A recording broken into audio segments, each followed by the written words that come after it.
Il est 6h54 sur Europe 1, c'est l'heure de la question santé. Wendy Bouchard. Oui, avec le docteur Gérald Kierzek. Bonjour Gérald. Bonjour Wendy. Bonjour docteur. Ce matin, vous nous mettez en garde contre certains remèdes de grand-mère, et Dieu sait si on les aime, nos grand-mères, mais il y a certains de ces petits trucs santé qu'on a pu emprunter à nos anciens qui ne vous plaisent pas, qui sont assez discutables.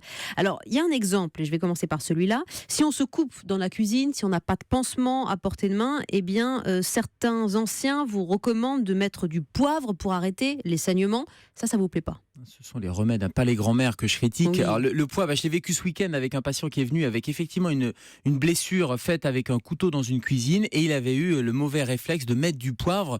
Il ne nous l'a pas dit tout de suite, donc on a vu arriver ce patient avec une plaie, quelque chose de noir. On lui a posé la question et c'était du poivre censé être vasoconstricteur, c'est-à-dire resserrer les vaisseaux pour arrêter l'hémorragie. Mauvaise idée parce que ça ne marche pas, c'est pas l'efficacité. Quand on a une plaie et que ça saigne, il faut plutôt appuyer dessus. Et deuxième mauvaise idée, car cette plaie s'était surinfectée. Donc c'est un remède de grand-mère qu'il faut oublier.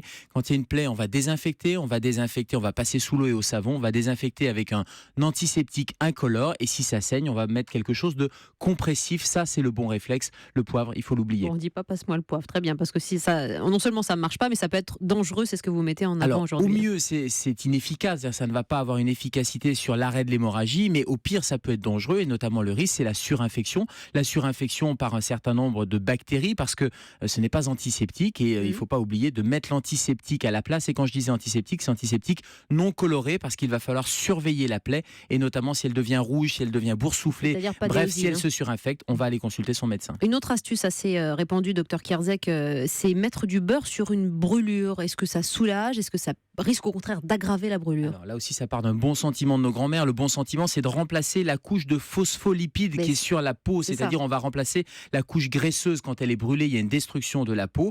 Mais on ne met pas de beurre, on ne met pas de dentifrice, on ne frotte pas de pommes de terre. On va arroser la brûlure pendant 10 minutes. Ça va refroidir la brûlure. Ça va limiter les dégâts. Et on va mettre un corps gras qu'on achète en pharmacie. C'est-à-dire qu'on va mettre une pommade qui va effectivement remplacer la couche graisseuse de la peau. Mais c'est une pommade et c'est un produit pharmaceutique qui n'est pas contaminant, qui n'est pas contaminé. Le risque, bien sûr, avec le beurre, avec la pomme de terre, c'est d'aller mettre des bactéries et d'aller provoquer une surinfection. Et puis, on vérifie la vaccination antitétanique avec un petit rappel, Wendy, sur la vaccination contre le tétanos. Avant, c'était tous les 10 ans. Maintenant, c'est à l'âge de 25 ans, 45 ans et 65 ans. Bref, on a élargi, c'est tous les 20 ans. Si on vous écoute bien, docteur Kierzek, si on n'a rien d'autre à portée de main dans la cuisine que ces ustensiles justement de cuisine, on ne fait rien. On ne fait rien pour ne pas... Alors, en tout cas, on évite, et la cuisine et santé, ça ne fait pas bon ménage. Juste quand même dans les choses positives, le miel qui a été une recette de grand-mère pendant des années est en train d'être prouvé en termes d'efficacité. Mettre du miel sur une plaie, ça peut favoriser la cicatrisation. Et puis, il y a certains remèdes de grand-mère qui fonctionnent, notamment pour les maux de gorge, notamment pour les rhumes. Du miel, de l'eau chaude, un peu d'herbes aromatiques. Ça peut effectivement aider, en tout cas ça n'aggrave pas la situation.